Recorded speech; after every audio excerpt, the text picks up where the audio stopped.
Aqui mais uma dica do professor Rogério, da Oficina do Estudante.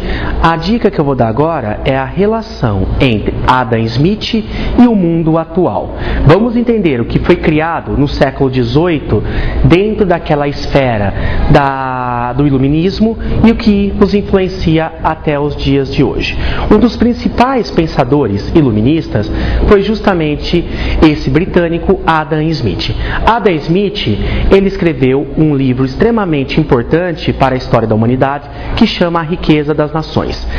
A primeira vantagem do Adam Smith é perceber que toda a riqueza ela é gerada através do trabalho. Mas a importância real do Adam Smith está numa proposta econômica que ele cria. Vamos entender, ele está escrevendo suas teorias num período de crítica ao antigo regime caracterizado pelo absolutismo, pelo mercantilismo e pela sociedade dividida em estados, em estamentos. Então o que acontece? O Adam Smith ele vai direto criticar um dos pilares do antigo regime, que é justamente o mercantilismo. Vamos lembrar, gente, conceito. Mercantilismo era aquela interferência do Estado na economia. O Estado absolutista, o Estado moderno, no caso representado pelo rei, ele interferia de forma ativa na economia. E é aí que Adam Smith entra criticando essa ação econômica dos reis absolutistas.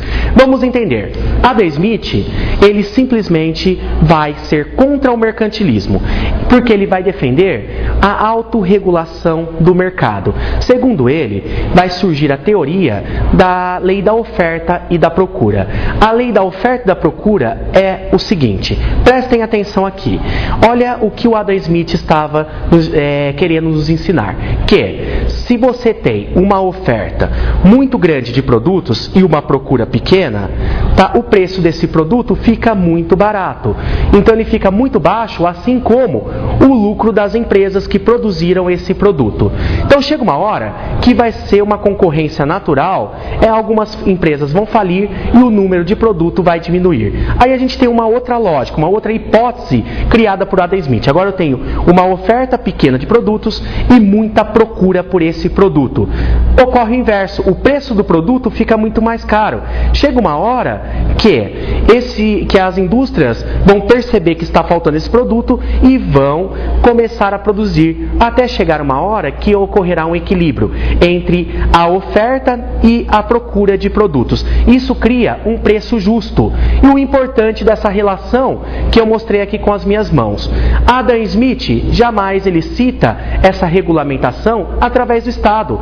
O Estado não interferiu nessa regulamentação dos preços. Então, o Adam Smith ele acaba nos ensinando que o Estado não precisava interferir na economia para essa economia se autorregulamentar. Então isso, gente, foi criado no século XVIII, essa lei da oferta e da procura.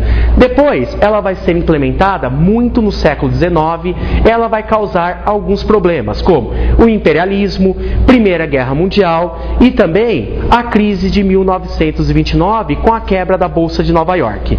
Por grande parte do século XX, essa teoria do liberalismo econômico é muito difundida pelo Adam Smith, ela vai ser esquecida no início para metade do século XX. Então o que acontece, pessoal? Na década de 1990 vai começar a volta da análise dessa teoria do Adam Smith. Vai ser através do que nós conhecemos como neoliberalismo. O neoliberalismo ele vai ser uma readaptação das teorias do Adam Smith.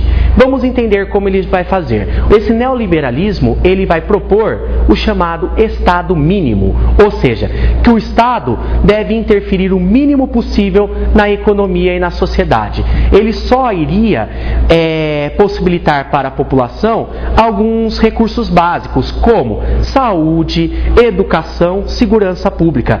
O resto, tudo vira para a iniciativa privada. É nesse neoliberalismo que está presente na nossa sociedade contemporânea, no nosso mundo atual, que ocorre a onda de privatizações e a onda de tentar flexibilizar as leis trabalhistas. Então dá uma olhada, gente, olha que interessante. Uma coisa criada no século XVIII por Adam Smith, ela está influenciando o nosso dia a dia. Um dos assuntos que mais se discute nas relações trabalhistas atualmente aqui no Brasil é justamente a flexibilização da CLT, ou seja, as leis trabalhistas elas podem ser flexibilizadas por causa desse neoliberalismo que tem como base histórica a teoria do Adam Smith no século XVIII. E nós tivemos várias empresas privatizadas por causa dessa teoria de pouca intervenção do Estado na economia, criada no século XVIII pelo Adam Smith. Então aqui, pessoal, fiquem espertos. O que ocorre no passado pode ser, muitas vezes, causa dos fenômenos que ocorrem na nossa sociedade atual. Se nós temos várias empresas privatizadas e também um debate muito grande sobre a flexibilização das leis trabalhistas, se deve a esse neoliberalismo que tem como base histórica a teoria do Adam Smith. Então essa foi mais uma dica, muito obrigado pela atenção, até a próxima.